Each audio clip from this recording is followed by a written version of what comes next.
नमस्कार मित्रांनो, मी स्वाती तोरसेकर एशा पृथ्वीमध्ये तुमचं स्वागत करते. आज 9 एप्रिल गुढीपाडव्याचा दिवस आहे. तुम्हा सर्वांना नववर्षाच्या शुभेच्छा देते आणि आपण आणि आपला परिवार यांच्यासाठी हे वर्ष सुख समृद्धीचं जावं म्हणून प्रार्थना करते. आणखी एक आनंदाची बातमी देते.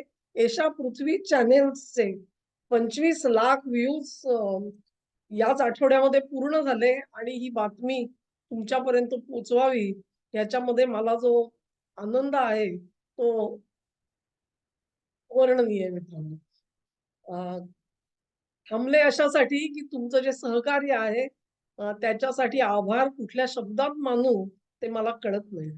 असो, आजच्या व्हिडिओच्या विषयाकडे आपण वळूया आणि व्हिडिओचा विषय आहे राहुल गांधी आणि पाकिस्तान यांच्यामध्ये खरोखरच काही फरक आहे का?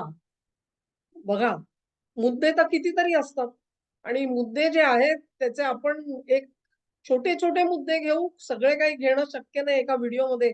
परंतु आर्थिक परिस्थितीचा विचार करा. पाकिस्तान हा कसा आर्थिक कचाट्यात सापडलेला होता. खिशात पैसे नाहीत आणि कुठून येत नाहीत पैसे. सगळे व्यवहार ठप्प झालेले आहेत. FATFनी जे निर्बंध घातले त्याच्यामुळे जागतिक आर्थिक संघटना ज्या आहेत त्या संघटनांकडून कर्ज म्हणून सुद्धा पैसा येऊ शकत नाहीये. आणि मग पाकिस्तानचा जो ज्याला अगदी दोस्त म्हटला जातो, तो चीन जो आहे त्यांनी सुद्धा हात वर केलेले आहेत. कारण BRI प्रोजेक्टमध्ये चीनचे पैसे खरं म्हणजे पाकिस्तान देऊ लागतो. ऋणी आहे तो, परंतु ते कर्ज जे आहे ते फेडण्याची ताकद नाहीये. तेव्हा चीन म्हणतो आम्ही काही पुढचे पैसे देऊ शकणार नाही. मग तसं असेल तर आता रोजचा अर्थव्यवहार चालवायचा तर पाकिस्तानला कुठे जायला लागतं? पाकिस्तानला जायला लागतं अमेरिकेकडे. मग अमेरिका सांगेल त्यानुसार वागायला लागतं. ठीक आहे, तुम्ही म्हणाल, की एक तर कोणतरी त्यांचा बॉस आहे ना, तो बॉस हो म्हणतो त्याप्रमाणे पाकिस्तानला वागायला लागतं. परंतु कथा इथेच थांबत नाही. कथा अशासाठी थांबत नाही, की पाकिस्तानचं जे संरक्षण आहे, त्याला जे अम्युनिशन आहे, म्हणजे अमेरिका सुद्धा देते. ते काय F-15 का काय विमानं त्यांनी दुरुस्त करून दिली किंवा काय अपग्रेड केली वगैरे, वगैरे. त्या सगळ्या कथा आपण ऐकतो. परंतु खरं अम्युनिशन जे आहे, ते पाकिस्तानला चीनकडून येतं. म्हणजे संरक्षण हा जर का तुम्ही विषय घेतला, तर संरक्षणामध्ये पाकिस्तानचे लागेवांदे चीनशी जितके आहेत, तेवढे अमेरिकेशी नाही. इतके दोन्ही गोष्टी जुळलेल्या आहेत. आणि त्याची उदाहरणं तुम्हाला म्हणजे काही गोष्टी जरूर सांगता येतील आणि त्यातली एक गोष्ट जी आहे पाकिस्तानचा अण्वस्त्र कार्यक्रम. पाकिस्तानचा अण्वस्त्र कार्यक्रम मित्रांनो चीन नसता तर होऊच शकला नसता. म्हणजे एक त्या सगळ्या कथा जरूर प्रसिद्ध झालेल्या आहेत, की ते AQ खान हे जे प्रमुख होते ते कसे युरोपातल्या काही देशामध्ये काम करत होते आणि मग तिथून त्यांनी ते सगळं तंत्रज्ञान जे आहे त्याची माहिती सगळी चोरून आणली आणि त्या चोरून आणलेल्या माहितीनुसार आपल्या देशामध्ये सर्व प्रणाली कशी विकसित केली. ही एक कथा आपल्याला जरूर सांगितली जाते आणि ती पूर्णपणे चुकीची आहे असंही नाही. परंतु पाकिस्तानच्या अण्वस्त्र कार्यक्रमाचा सर्वात मोठा कणा होता तो चीनच होता. चीननी तंत्रज्ञान देऊन पाकिस्तानला या क्षेत्रामध्ये उभा केला. तुम्ही जर का सर्व माहिती ताडून पाडायचा प्रयत्न कराल, तर तो जो काराकोरम हायवे आहे ना, तो महत्वाचा आहे अतिशय. कारण या काराकोरम हायवे वापरूनच चीन अनेक प्रकारची मदत पाकिस्तानला पाठवत असतो आणि त्याच्यामध्ये या अणू कार्यक्रमाला संबंधित असलेली सर्व सामग्री त्या काराकोरम रस्त्यानेच येत असते.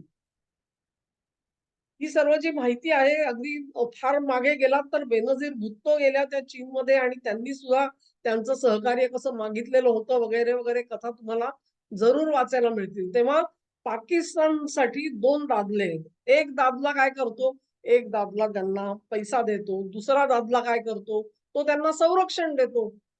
म्हणजे संरक्षणाचं त्यांचं जे धोरण आहे, ते पूर्णपणे चीनसोबत इंटिग्रेट झालेलं आहे. आता जो पैसा देतो त्याचं पण ऐकायला लागतं. म्हणून मग जेव्हा अमेरिकेने छू म्हटलं, की पाकिस्तानला काय करावं लागतं? त्यांचे जे कोणी दहशतवादी गट त्यांनी जे सगळे पोसलेले आहेत ना, ते आजच्या घडीला तो इराणवर सोडताना तुम्हाला दिसतो. इराणमध्ये जातात ते हल्ले करतात आणि मग इराण चवताळून पाकिस्तानच्या सीमेत येतो आणि त्यांना चांगला झोडून काढतो. अशी ही जी सगळी परिस्थिती आपल्याला दिसते आहे, ती हे पाकिस्तान आणि इराण ह्यांच्यामध्ये खरं म्हणजे हे अशा प्रकारचं भांडण अमेरिका लावू शकेल अशी तुम्ही कधी कल्पना केली होती का? ह्या इराणच्या अणू कार्यक्रमासाठीच एक्यू खान यांनी सुद्धा सहकार्य केलेलं होतं. याच्याही कथा तुम्हाला आठवत असतील. पाकिस्तान आणि इराण पाकिस्तान आणि इराण यांचे अतिशय घनिष्ठ संबंध होते.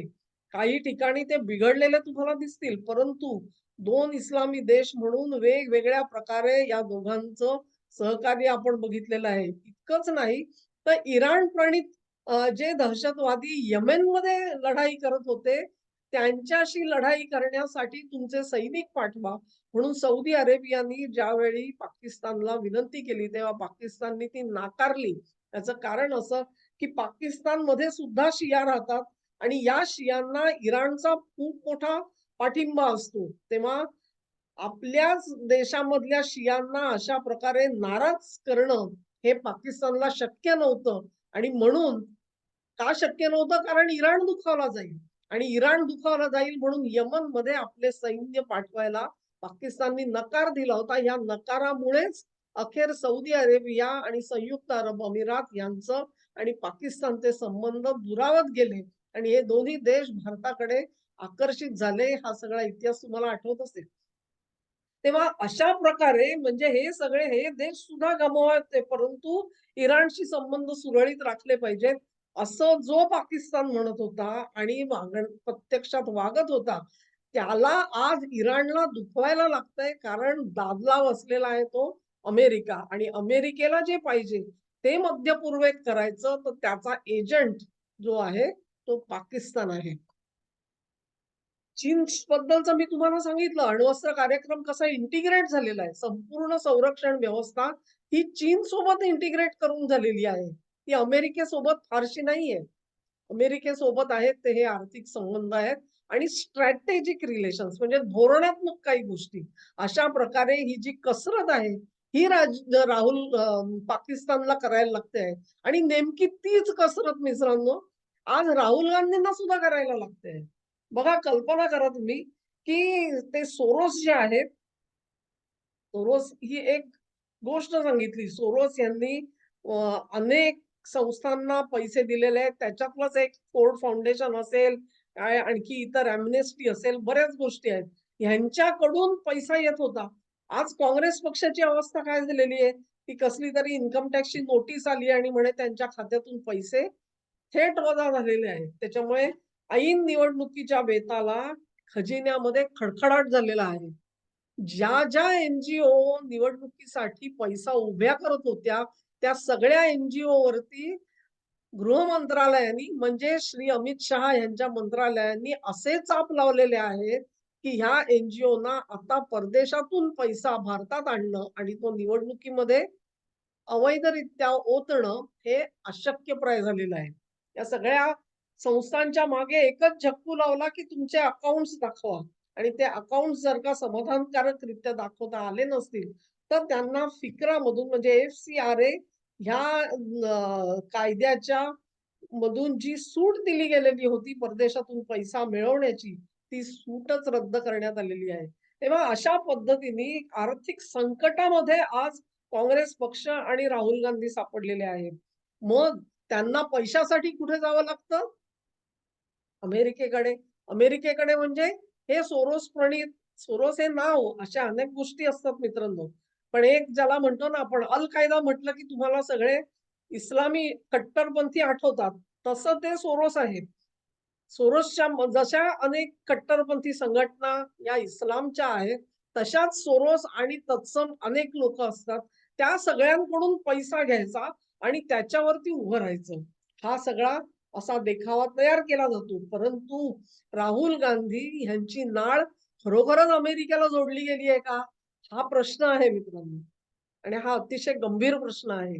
कारण असं, की त्याच्यासाठी आपल्याला थोडंसं इतिहासात जावं लागेल. फार दूर नाही, एक 15-20 वर्षापूर्वीची गोष्ट आठवून बघा तुम्ही.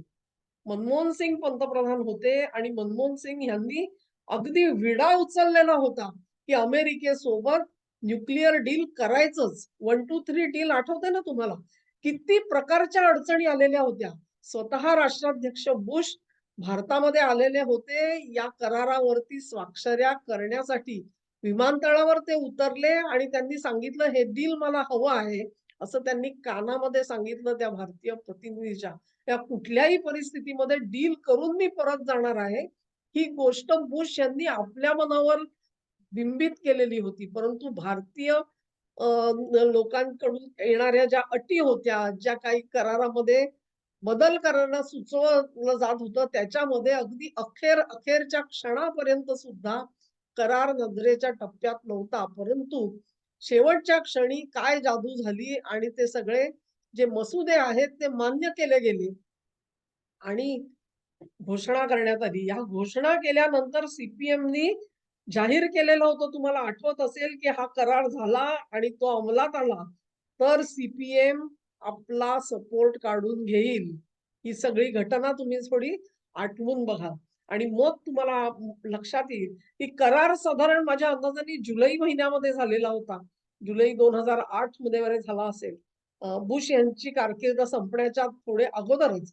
आणि त्यानंतर ऑगस्ट महिन्यामध्ये काँग्रेसचे वरिष्ठ नेतृत्व आणि सरकारी काही प्रतिनिधी हे बीजिंगला गेलेले होते ऑलिम्पिकसाठी. त्या भेटीच्या दरम्यानच कम्युनिस्ट पार्टी, चीनची कम्युनिस्ट पार्टी ज्याला आपण सीसीपी असं म्हणतो, ती आणि काँग्रेस पक्ष यांच्यामध्ये एक समझोता करण्यात आला. MOU या करारावरती श्री राहुल गांधी सही करतायत आणि मागे श्रीमती सोनिया गांधी उभ्या आहेत आणि एका बाजूला आनंद शर्मा उभे आहेत आणि स्वतः शी जिनपिंग आहेत. हे सगळं दृश्य तुम्हाला आठवत असेल, तो फोटो कसा अतिशय फेमस झालेला आहे आता. तेव्हा हा जो करार करून श्रीमती सोनिया गांधी यांनी एकच इशारा दिलेला होता, की तुम्ही भले 1, 2, 3 करार करा. म्हणजे मनमोहन सिंग यांच्यासाठी. करार ठीक आहे, त्यांनी करार शेवटी होऊ दिला, परंतु तो अंमलात आणू दिला नाही. कारण त्यांची नाळ जी आहे, ती सीसीपीशी जोडलेली होती. आणि मग ही जी नाळ जोडली गेली, हे सगळं रिअलायझेशन ज्या वेळेला अमेरिकेला आलं, त्याच्यानंतर मग दुसऱ्या टर्ममध्ये 2009 नंतर ओबामा आले सत्तेवरती, परंतु अमेरिकेचं एक असतं, काही धोरणं जी असतात, ती तशीच्या तशीच पुढे राबवण्यात येतात आणि म्हणून भारत सरकार जर आपलं ऐकणार नसेल, भारत सरकार म्हणजे कोण? मनमोहन सिंग यांचं सरकार. मनमोहन सिंग म्हणजे कोण? तर सगळी सूत्र होती श्रीमती गांधींच्या हातामध्ये आणि श्रीमती गांधी ह्या चीनला दुखवू शकणार नाहीत. तेव्हा चीनच्या विरुद्ध भारताला आपल्याला वापरता येत नाही, ह्याचं जे दुःख होतं अमेरिकेला, त्याचं पर्यवसान अखेर केजरीवाल ह्या हस्तकाला आंदोलनामध्ये उतरवून एक प्रचंड मोठं भ्रष्टाचार विरोधी आंदोलन उभं करण्यात आलं आणि त्याला अमेरिकेचा वरदहस्त होता मित्रांनो.